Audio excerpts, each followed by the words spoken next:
Allahu Allahu Allahu Allah. SATV, channel kita semua.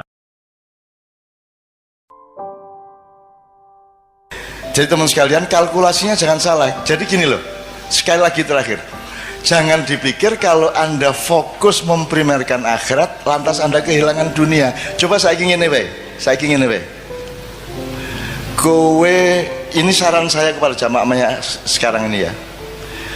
Kamu jualan makanan, kamu bikin warung ya. Fokus kamu itu apa yang kamu senangi untuk kamu jual, atau apakah yang akan disenangi pembelimu? Gue nuruti karepmu apa nuruti karepe sing tuku? Berarti kamu melayani mereka, bukan melayani seleramu sendiri, betul enggak? Betul ya? Dan selama kamu buka warung itu, kamu melayani mereka dengan baik, bersikap dengan baik, bersih warungnya, wangi, pokoknya sarwa mengenakkan mereka. Kamu tidak berpikir pembeli akan datang banyak atau tidak, yang penting kamu fokus melayani. Saya oleh Allah diberi fadilah berupa pinter dagang makanan, maka saya lakukan itu. Sementara nek kowe fokusit ila dunya, piye carane ngemplang, ya ta? Tuku teh nek ning warung ki wis diudak, wis diracikke. Nek nang McDonald kan kuwi mung disuguhi cangkir karo banyu panas, terus teh seleke lepeke njur kuwi kon ngene dhewe. Sehingga Kartolo pelawak Surabaya ku mangkel. Diancuk aku tuku iki. Tuku dikon gawe dhewe iki ya apa iki gitu. Tuh makin modern makin pelit, Mas. Saya tidak tahu kantin di kampus UNES atau di Undip itu mahasiswa antri terus red itu ya, itu bayar sik lagi mangan apa mangan sik lagi bayar? Kalau bayar dulu berarti peradaban kita anjlok seanjlok-anjloknya. Berarti manusia saling tidak percaya secara sangat serius satu sama lain. Saya dulu pernah menulis di salah satu buku Silit Sang Kiai, yaitu Mbah Wongso. Mbah Wongso itu kalau malam pokoknya mulai barisak dia wis lungguh ning pojok Wiro Brajan kae ya. Pokok iki mikul saka Mas iki kuno ini pikulannya di tengah, ditaruhin kompor sama meja, terus ini nggone panganan-panganan, sego-sego kucing, kene jajan-jajan sak pituruti, terus kompor gelas di sekitar dia. Jadi dia semalaman duduk di situ, tidak bisa berdiri. Terus nanti jam 10 bengi kan dia wis ngantuk, wong wis tuwa. Dadi engko dhek teh kalih Pak, nggih. Terus dhek ngeracik uruk-uruk ngantuk. Terus engko tangi meneh. Terus ngesoki panas iki, banyu panas ungep kae disoki sret. Tengah-tengah ngesoki mengantuk, Mas. Terus sampai tumpah dari gelasnya itu nyiprat nang pupune lagi dhek tangi meneh ngono kae. Pokoknya nek arep ndelok hiburan gratis pokoke nang Mbah Wongso. Iki mesti ngontak ngantuk, mesti nginang ngene kae mergo kecipratan kuwi. Bagaimana orang jualan ngantuk semalaman dan dia tidak mengontrol tempenya habis berapa, Pak itu tadi ngabisin kerupuk berapa dan seterusnya, dia tidak mengontrol. Saya hidup ini tidak untuk berjualan atau mencari laba. Saya hidup ini menjalankan dharma bakti saya sebagai hamba Allah. Aku iso ning ngene iki, tak lakoni ngene iki kanthi tenanan. Perkara kamu bilang makan tempe telu kok ngaku siji, kowe kerupuk 14 ngaku ming 4. Aku duwe kanca biyen kerupuk seneng banget deh. Jadi nak hitung-hitungan, lem nasi berapa? 2,5. Teh 2. Kerupuk 19. Wakai mangan kerupuk. Dan itu saya zaman aku kaya sak umur gue ya padha wae melarat aku dibanding gue saiki. Gue iso tuku pulsa biyen ra ono. Jadi ada namanya warung Gua Hirok di Jogja itu. Kita sebut yang menyebut Gua Hirok itu saya mergo ning nggon cedak beteng kae ono sak kluwekan niku dodol tahu guling. Apa tahu guling? Ya tahu guling. Semacam tahu lontong kalau Jawa Timur. Saya sama teman-teman seniman makan tahu guling 3, apa kerupuk berapa, tempe berapa, teh berapa, kopi berapa. Terus Bu sampun Bu, jam 2 bengi kae. Nggih Nak, napa mawon? Niki tahu gulingnya sekawan. Nggih. Teh panase sekawan tambah kopi kalih. Nggih. Tempene wau pira 7. Nggih. Kerupuke 20 nggih gitu ya. Pokoke nggih. Pun pinten Bu?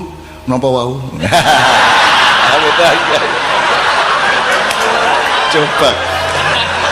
Coba indahnya hidup itu coba.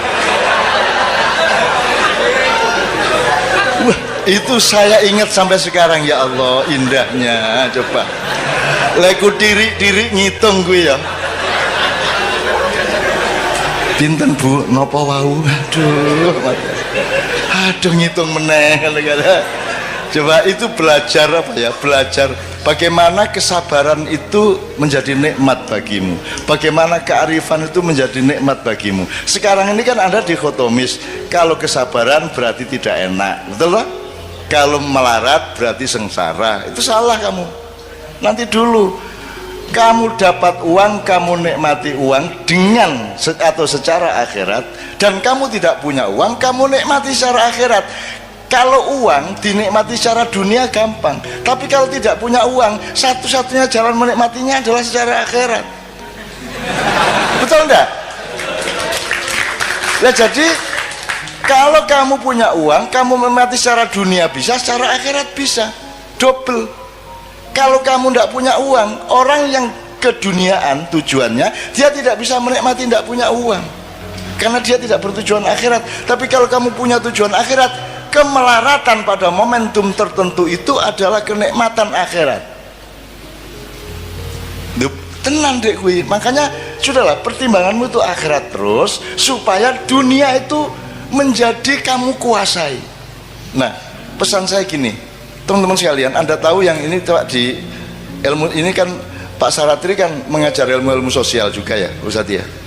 Kan ada istilah first world country, second world country, dan third world country. Ada di sejak tahun 70-an dunia dibagi 3. 1 negara dunia 1, kelas 1. Nomor 2 negara dunia kedua, terus negara dunia ketiga. Yang 1 itu Amerika, Eropa. Yang kedua itu dulu itu masih Jepang, Cina, dan seterusnya. Kita ini negara dunia ketiga paling asor, paling isor dewi. Kita ini dengan bangga, dosen-dosen di Undip dengan bangga, kita sebagai warga dari negara dunia ketiga, lo malah bangga ya. Saya ingin katakan sama Anda semua, 10 tahun ke atas, 10 tahun sejak sekarang dan kemudian, Amerika akan menjadi negara dunia kedua, Eropa akan menjadi negara dunia kedua, jadi dia akan turun kelas. Afrika, Amerika Latin akan tetap menjadi negara dunia ketiga. Tapi Pasifik, negara-negara Asia Pasifik dari Indonesia sampai Cina di utara, ada Thailand, ada Myanmar, ada Kamboja, ada Vietnam, ada semuanya, akan menjadi negara dunia pertama. Dia akan menjadi first world country. Pusat perekonomian dunia akan ada di wilayah Asia Pasifik. Indonesia akan menjadi bagian dari supremasi ekonomi dunia dalam waktu tidak lama lagi. Neng dudu wekmu.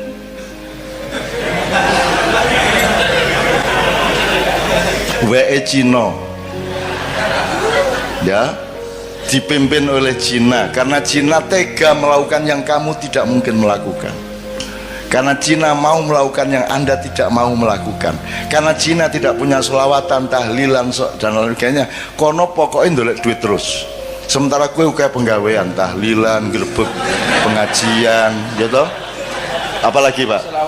Selawatan, ma'iyahan, manakipan, segala oke banget penggawean, sehingga konsentrasi keuangan dan materialismenya turun gitu ya. Nah teman-teman sekalian, yang saya ingin omongkan di sini, dengan sudah ada bekal wabtagi ad-darul akhirah fima atakallah, itu ya kalimatnya, diinget-inget, carilah akhirat pada atau di dalam apapun yang Allah kasih. Apa wae kowe dikai Gusti Allah, apa wae dolek ana akhirate, ngono ya misalnya ya. Oke. Nah teman-teman sekalian, Anda mau apa sekarang tahun 2020 2025 ke atas. What are you going to do? Kamu mau apa? Gue harus dadi cleaning service, gue harus dadi satpam, gue harus dadi tukang demo bayaran, gue harus dadi apa? Gue harus dadi pengemis, gue proposal nang dindi, gue pura-pura dadi wong kritis padahal dikongkon satu pihak untuk demo pihak yang lain. Gue harus dadi apa? Gue harus dadi wong ngemis. Gue wong Jawa ya rata-rata ya. Gue milih ndi? Mati kaliren opo mangan tapi barang colongan. Tenan iki. Ngene, kowe tahu ngerti to ceritane ana macan digodha kancil. Muangkel banget to kancil kuwi. Muangkel macane. Akhire diuber mlebu alas kae semak-semak ilang. Akhirnya ana kebo. "Boh, ngerti ra ning ndi kancil mang?" Ngerti jare kebo ngono. "Ning ndi nanti, Bu?" "Ya tak dudu ning ambung sik bokongku." Akhirnya macan nyium pantatnya. Terus kerbau menunjukkan ini kono mau ning nggon semak-semak kono kae. Wah, macannya lari. Oh, ada bener, lari lagi, hilang lagi. Ketemu babi. Bibi, kowe ndelok kancil ora? Ana kuwi mau mlayu rono. Ning ndi persisnya ning ndi? Ambung sik silitku. Akhirnya si macan ngambung silit babi. Didudui sama babi. Pokoknya ning kono kae ana wit-witan kae ketoke ndelik ning wite.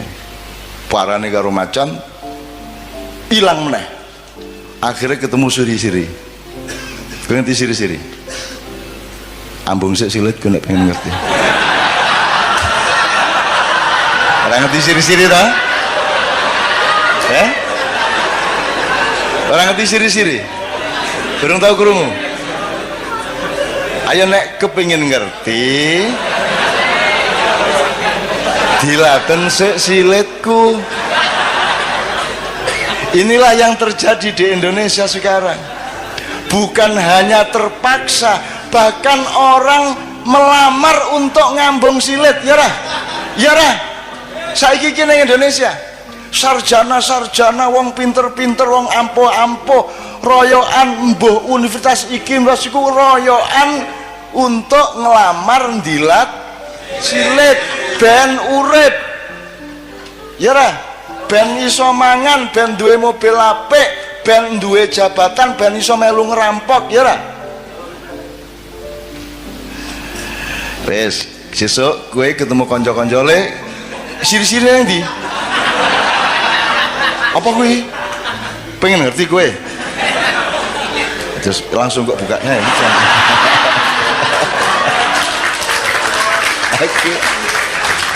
Aku duwe kayak banget ngono-ngono kuwi. Aku duwe kanca Pak Muzamil, orang Malang, Bang, dipecat. Dia kepala sekolah dipecat coba oleh kepala dinas gara-gara dia memainkan permainan saya. Jadi saya itu pernah tahun 76, Anda belum lahir. Saya itu menjadi juri lomba drama 5 kota sebanyak 53 grup, tiap malam nonton sampai jam 3 pagi, masing-masing 3 grup. Itu 3 minggu penuh saya tiap malam ngelembur nonton tuh. Lah kesel ta Mas, susah aku lah yo iseng-iseng gak hiburan. Jadi kira-kira minggu kedua aku bilang panitia ini saya mau ngomong serius ini. Saya tadi kan capek, saya pulang ke Jombang dari Surabaya, saya nemu pistol. Ini kan bahaya ini. Tapi ini gimana baiknya? Pistolnya saya apakan? Loh, yuk pistolnya. Saya ini tolong dicari dulu, saya apakan ini? Apa saya serahkan polisi, tentara, atau tolong diantar saya nggak mau bawa pistol kemana-mana. Itu.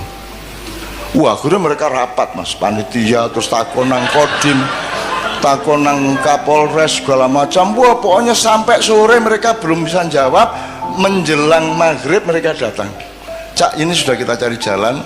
Pokoknya nanti petugas-petugas itu akan rombongan ke sini untuk ngambil pistolnya. Dit ya, tenan ya. Kowe gelem tak kandhani pistole. Ya. Ini aja rame-rame ya. Aja sapa ngerti ya. Terus tasku tak jupuk ning jero tas ngene iki. Ngadep rono sik, ngadep rono sik.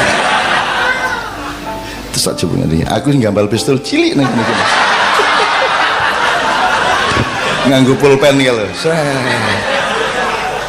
Iki pistol bajingan asu. Seneng aku urip ora duwe ngono-ngono gak ngopo kowe iki ya. Kono do ngapusi wong kono. Oke, jadi fatwa saya terakhir, kalau ini boleh disebut fatwa ya, anjuran untuk anak-anakku ya. Anda akan menghadapi dunia yang sangat serius di mana Indonesia akan ikut moncer. Pertanian akan maju tapi bukan milik petani. Petaninya tidak ada yang petani tapi buruh tani. Pemiliknya adalah konglomerat. Semua gedung yang tinggi hanya 1-5% yang bukan milik asing.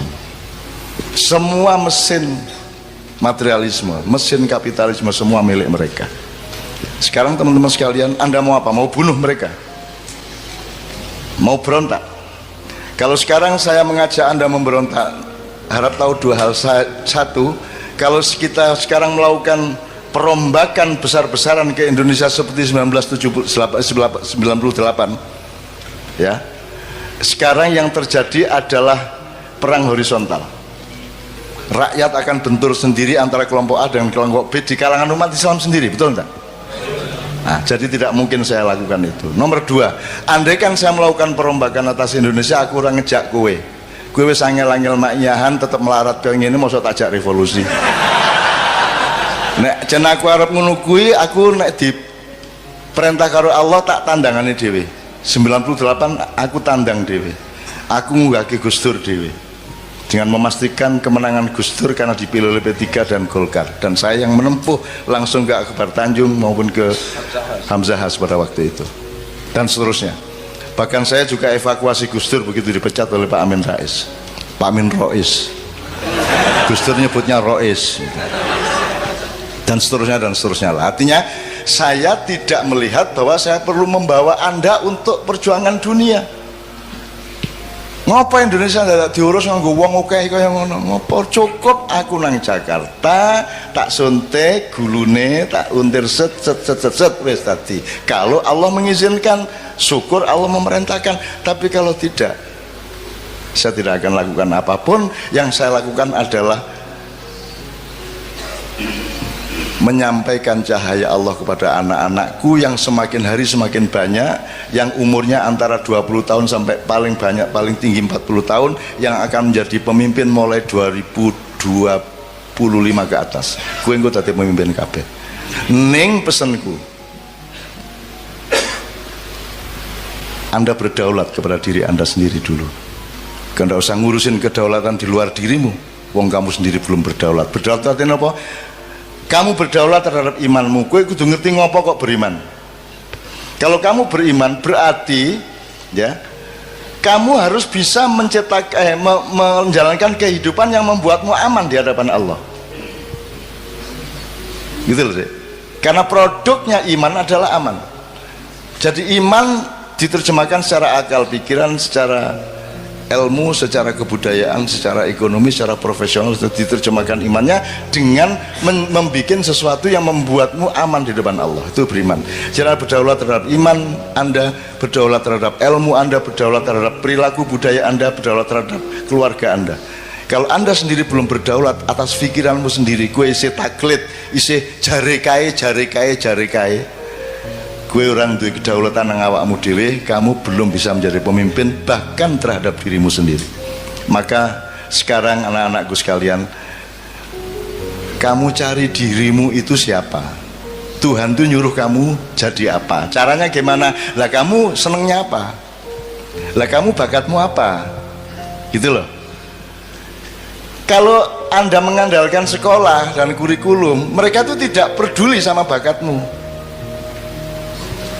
Kurikulum itu podo, kabeh diperlakukan sebagai kambing, padahal ono kijang, ono sapi, ono ayo kambing ki wedhus.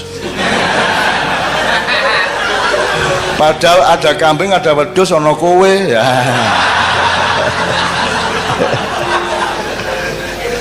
Maksud saya, mencari dirimu sendiri itu maknanya jangan muluk-muluk. Kamu punya kecenderungan apa? Mulai dilihat sekarang kamu itu. Kamu, wah aku seneng ya karo kopi iki tak dodolan, aku tak gawe warkop wae. Wah aku seneng iki nandur-nandur, tak jajal, tak jadi cilik-cilikan jadi petani organik misalnya. Aku seneng ya anu IT iki. Ya, pokoknya terserah Anda itu kecenderungannya apa, itu namanya fadilah. Faddalallahu ba'dun ala ba'din. Temukan dirimu yang Allah konsep. Kalau di sekolahan kan sekolah tidak peduli sama Allah dulu kasih apa kepadamu, kan begitu. Maka kamu sendiri yang harus cari siapa dirimu, kecenderunganmu apa, bakatmu apa, dan carilah bahagia, karena bahagia itu hanya dengan Allah. Jadi kamu mosok kon dosen tapi ngersulo. Aja ngersulo. Kamu temukan nikmatnya akhirat di dalam pekerjaanmu sebagai dosen, kan begitu. Kamu jangan ngersulo. Kowe ngojek ning karo grundel benasu ngojek aku, aduh.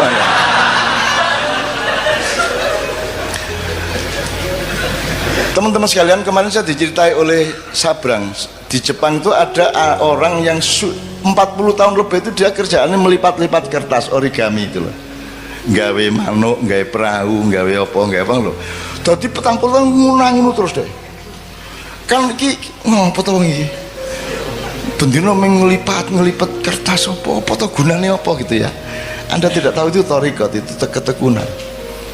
Lakukan saja apa yang Allah fima atakallah. Yang Allah kasih kepadamu itu lakukan dengan istiqomah, sungguh-sungguh, tekun total sampai kamu jadi ahli yang kamu lakukan itu. Nek kue dodolan soto, kue ahli soto. Nanti ketika Indonesia menjadi negara dunia ke-1, kamu adalah pakar. Kamu direktur atas hidupmu sendiri. Kamu dibutuhkan oleh konglomerat. Bahkan kamu akan jadi konglomerat. Dan tidak apa-apa menjadi konglomerat asal kamu temukan nikmatnya akhirat di dalam konglomerasi yang kamu jalani. Gitu loh, Dek. Temukan sekarang bakatmu apa. Saya ini tidak masuk rak buku di Gramedia. Bukuku ekonomi ra cocok, sosial ra cocok, budaya ra cocok, agama ra cocok, ora ono. Akhire kudu gawe lemari dhewe ya ra. Aku parpol ra cocok, ormas ra cocok, kiai ra cocok, kabeh ra cocok, akhirnya aku gawe kursi dhewe. Dan saya bersyukur karena saya sejak kecil menciptakan kursi saya sendiri. Nyun sewu ya, saya menyembunyikan nasab saya karena saya tidak mau dipuji orang hanya karena saya punya nasab. Sementara kebanyakan tokoh-tokoh Indonesia menikmati nasabnya. Lahir procot, iki wis putune mbah iki, ngono ta? Gampang dadi ketua iki, gampang dadi kok mergo pancen putune mbah iki kan ngono. Aku ora duwe kursi iku. Dan seandainya ada, aku sembunyikan di belakang punggungku. Aku ingin menjadi fungsi, bukan menjadi siapa diriku. Gitu loh, Dek. Nah, teman-teman sekalian, temukan dirimu, temukan bakatmu dan kerjakan. Masa 5-10 tahun kamu tidak jadi pakar? Jadi misalnya Pak Ilyas, sampai dia ngerti betul dunia dosen dengan segala dimensinya. Psikologi ini mahasiswa, latar belakang ekonominya mahasiswa, budayanya mahasiswa, kampus kipiye, semua dia tahu persis. Sehingga seperti origami tadi, sekarang si bapak yang si mbah yang penggawean melipat-lipat itu digoleki NASA, karena mereka ingin bikin satelit yang efisien, yang bisa menyerap energi dari matahari tapi tidak terlalu gedabiah. Jadi harus ada lipatan-lipatan tertentu yang efisien, yang logamnya tidak terlalu berat sehingga lebih awet di angkasa. Dan itu yang bisa menguasai itu hanya seorang ahli origami. Jadi gue saiki opo tentok ke awakmu, mumpung gue isih nom, dan tekuni sampai habis. Iki tenan. Lah aku iki apa? Saya tidak menekuni bidang apa-apa karena saya bukan bidang. Saya bukan kamar, Saya bukan perabot, aku ini ruang. Aku ini menampung semua perabot. Aku terdiri dari kamar-kamar yang bermacam-macam. Kamu jangan memasukkan aku ke dalam kamar, karena kamar itu sempit bagiku dan tidak cukup, akan pecah itu kamar untukku. Ngono rek nek arep penyair ya. Ya. Maka saya tidak membutuhkan dunia ini, karena aku disuruh menolong kalau ada yang darurat di dunia ini. Masa saya butuh dunia? Saya butuhnya Allah. Bahwa Allah kemudian menyayangi sangat dengan mencuelkan dunia untuk saya, itu Allah kasih, bukan karena saya mencarinya. Dari soal istri sampai soal harta sampai soal ma'iyah, saya tidak pernah minta dan saya tidak pernah merebut dan saya tidak pernah bercita-cita. Orang tahu kok, wah tak rabi karo artis ya. Orang tahu aku. Pokoknya dilalah acara bareng karo Kiai Kanjeng ning Senayan, buka bareng tak lamar sini wae. Atine pengen ngelamar tak lamar. Nesu to. Ki ora tau ketemu lagi pisan ngelamar wae nesu. Nah, menurut gayanya nasib dari Allah, nek cah wedok nesu ning ati tingkat kene berarti arep dadi. Jadi nek ana cah wedok benci nang kowe, berarti nanti kalau dia mencintaimu dia akan luar biasa cintanya. Semakin dia benci kepadamu, semakin tinggi energi cintanya untukmu. Oh no. Kecuali yang tidak.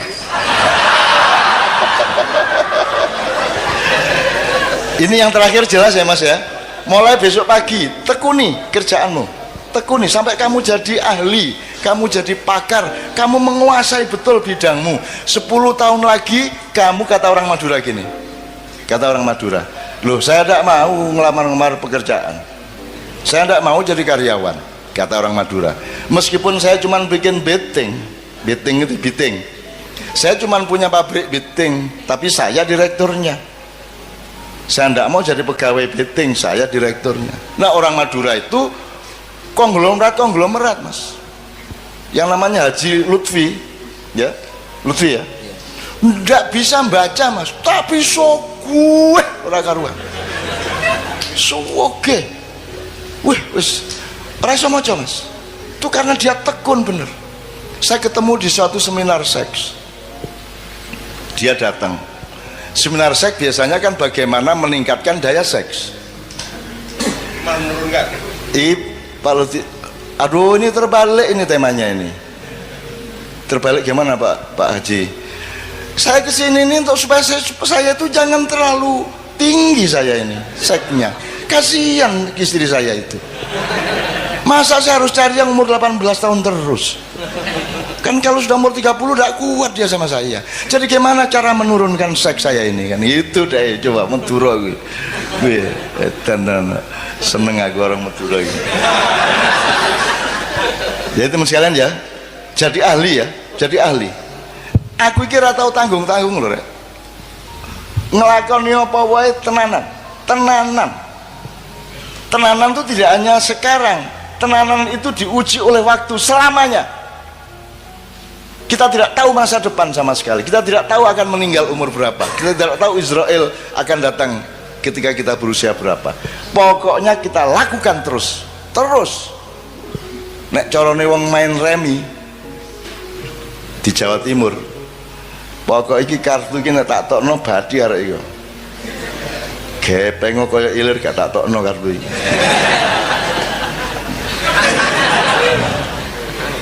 Nek saiki lak gampang kompromi to Mas. Gampang kompromi. Kemarin PDIP, terus mencalonkan diri PKB, terus mari ngono ganti meneh Nasdem, kan gitu. Pokoknya apa yang dia badi, karena dia tidak punya dirinya sendiri, dia tidak punya keistimewaan, dia tidak punya fadilah yang dikasih Allah kepada dia. Nah temukan fadilah dari Allah kepada masing-masing, maka kamu sudah dijamin oleh Allah bahwa akan aku lebihkan kebunmu asal engkau mencari aku dalam hidupmu. Ini ya, tepuk tangan untuk Allah Subhanahu wa Ta'ala. Sudah pernah ada kiai mengatakan tepuk tangan untuk Allah? Belum pernah ya?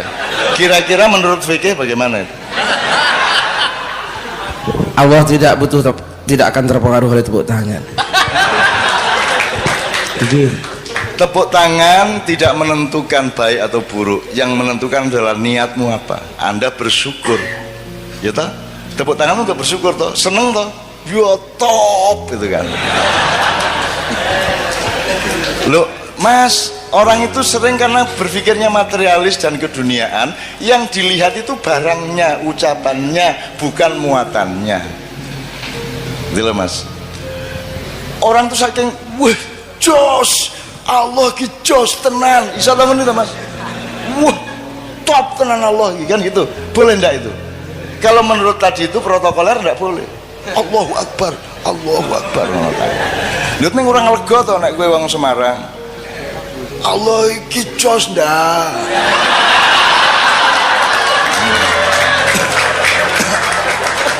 Teman kita Mas Hamim Ahmad dari Gresik, adiknya disunat. Sunat iki lah macam-macam reaksinya cah cilik. Ono sing aduh, ngono kan. Iki adiknya Hamimnya ya kurang ajar kaya ngono kae. Disunatnya, "Anak!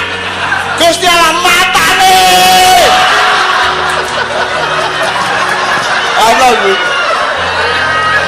Ana kuwi ya Gusti Allah di mata-matakno lho.